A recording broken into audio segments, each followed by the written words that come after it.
مکۃ المکرمہ عزتوں کی آماجگاہ ہے، وقار کی تکیہ گاہ ہے اور مسند تکریم ہے۔ یہ ام القریٰ ہے، شہروں کی ماں ہے۔ اس شہر کو یہ عزت، یہ تکریم، یہ وقار کیوں نصیب ہوا؟ یہاں کعبۃ اللہ ہے، مقام ابراہیم ہے، چاہے زمزم ہے، صفا و مروہ ہے، مزدلفہ، منا اور عرفات ہے، رکن یمانی ہے، رکن اسود اور رکن شامی ہے۔ یہاں حجر اسود نصب کیا گیا ہے، باب کعبہ ہے، سقف بیت اللہ ہے، میزاب رحمت ہے، مطاف ہے، حتیم ہے، مستجاب ہے، مستجار ہے، ملتزم ہے، قدم قدم پہ انوار کی برستی برکھا ہے۔ شاید اس لیے یہ شہر معزز ہے، شاید اس لیے یہ شہر معزز ہے، اس میں کوئی شک نہیں ہے۔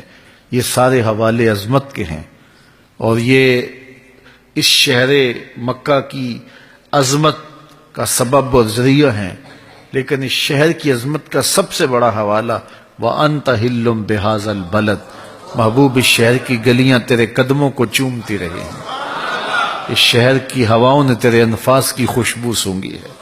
اس لیے مجھے اس شہر کی قسم کہ شہر میں تم رہتے ہو، یہ شہر تمہارا بسیرا رہا ہے، محبوب اس شہر میں تمہارے ڈیرے ہیں، اس لیے مجھے شہر کی قسم کہ یہاں آپ رہتے ہیں۔ تو شہر مکہ کی قسم کی، اور شہر مکہ عزتوں کا بہت بڑا ظرف ہوا۔ تو شہر مدینہ، شہر خوباں، شہر جمال، شہر نور، شہر رحمت، مدینہ المنورہ عزتوں کی آماجگاہ اس لیے بنا کہ یہاں حضور نے آ کے ڈیرا لگایا، اور ان کے وجود کی برکت سے یہ شہر عزت کے اس مقام پہ پہنچا کہ دنیا کا کوئی شہر اس کی عظمتوں کو چھو نہیں سکتا، اس لیے کہ اس شہر کو نسبت ہے رسول کریم صلی اللہ علیہ وسلم سے۔ 8 ہجری میں مکہ فتح ہو گیا، اور حضور فتح مکہ کے بعد واپس مکے پلٹ جاتے۔ میاں جس وجہ سے میں آیا تھا وہ وجہ ہٹ گئی ہے، اب مکہ فتح ہو گیا ہے تو میں واپس چلتا ہوں، لیکن نہیں، حضور علیہ السلام رک گئے، اور آقا کریم علیہ السلام نے ہمیشہ اس شہر کے ساتھ وفا کا جو ربط و رشتہ تھا وہ نبھایا، حتیٰ کہ حضور کی تربت نور اور حضور کی قبر انور بھی اس شہر منور میں بنی۔ تو یہ شہر اب عزتوں کا وہ ظرف قرار پایا اور وہ مقام رفیع بنا کہ علماء فرماتے ہیں کہ کائنات میں سب سے افضل کوئی شہر ہے تو وہ شہر مدینہ ہے۔ علماء کے مابین اس بات میں اختلاف پیدا ہے کہ مکۃ المکرمہ افضل ہے یا مدینہ النبی افضل ہے۔ یہ ایک علمی اختلاف ہے، بعض نے کہا کہ مکہ افضل، بعض نے کہا مدینہ افضل، دونوں جانب سے دلائل موجود ہیں، لیکن شیخ عبدالحق محدث دہلوی فرماتے ہیں جب حضور مکے میں تھے تو مکہ افضل تھا، جب مدینے میں آ گئے تو مدینہ افضل ہو گیا۔ جدھر جدھر سے وہ گزرتے رہے مجد و شرف بھی پیچھے پیچھے رہا۔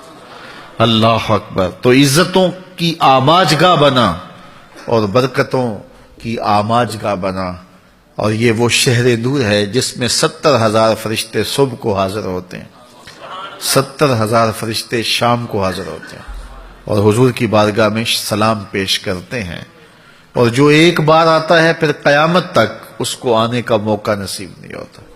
یہ تو حضور کے غلام ہیں جو بار بار بلائے جاتے ہیں، ورنہ اس شہر میں جانا یہ خوش نصیب لوگوں کا مقصوم ہے۔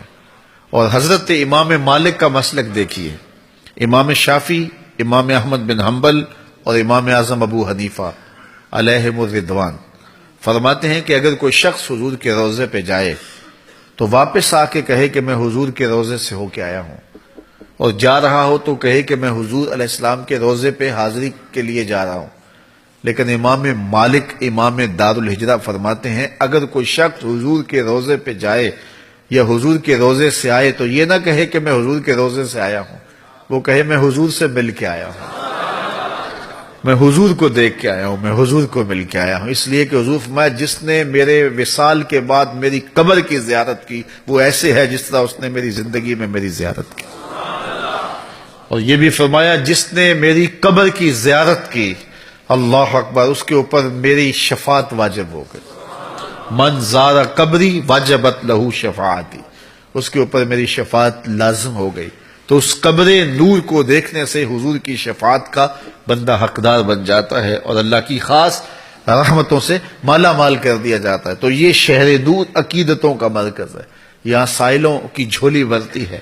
اور امام مالک نے کتنا خوبصورت فتویٰ دیا کہ یہ نہ کہو کہ میں روزے کو دیکھ کے آیا ہوں، میں جالیوں کو دیکھا ہے، میں ممبر و محراب اور در کو دیکھ کے آیا ہوں.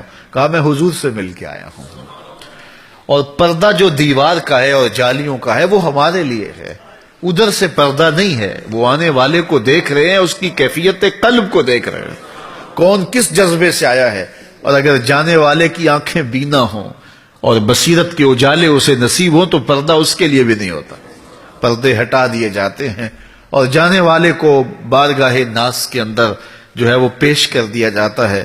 اور جب زائر وہاں جاتا ہے تو یقیناً اللہ اکبر وہ بہت سارے سوالات، بہت سارے دکھڑے، بہت ساری کہانیاں لے کے جاتا ہے کہ حضور کی بارگاہ میں یہ بھی عرض کروں گا، یہ بھی عرض کروں گا، یہ بھی عرض کروں گا. لیکن جب اس بارگاہ میں حاضری کا شرف ملتا ہے تو سارے سوال بھول جاتے ہیں، کوئی سوال ہی یاد نہیں رہتا. دکھ درد کے ماروں کو غم یاد نہیں رہتے، جب سامنے آنکھوں کے غم خار نظر آئے. اللہ مجھے آپ کو بار بار اپنے اور اپنے محبوب کے در کی با ادب حاضری نصیب فرمائے.